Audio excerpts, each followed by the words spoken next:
I don't really, to be honest, I don't really remember as much of it, growing up because, my tendency was to I'm very independent in a lot of ways. So my tendency was what do many young girls do? Their mother tells them something and they say, no, they want to do the other thing or, to be like a little oppositional. So I don't remember that they were like little zingers. I think it was more as I got older. Don't forget, we don't really appreciate the parent and the teaching of our parents when we're being parented.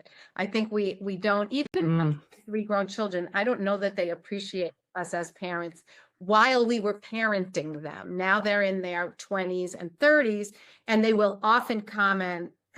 Just the other day, my son was talking to my husband at his birthday, and we were saying, what was it like?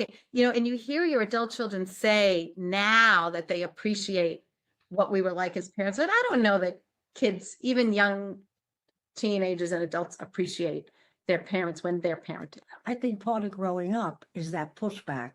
Part of growing up. In other words, when Amy was in her early teens, I had to say no to her. For example, she couldn't go to a party where there was no appropriate chaperone. Some mother's idea of an appropriate chaperone was my 17-year-old daughter and her boyfriend will chaperone them. And I'd say, you can't go to that party. And she was very angry. But I'm not going to go. I said, then you don't go.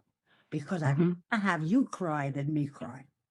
And so there were times when she pushed back and it didn't do her. I was a very firm mother about keeping her safe as long as I could. Right. That's what we do as moms. Right. Pushback. Amy was one to say no, and I don't want to, and I'll die, all those things that teenage girls say. Well, it sounds like Amy did her job as a kid. I think you learn from that. Yeah,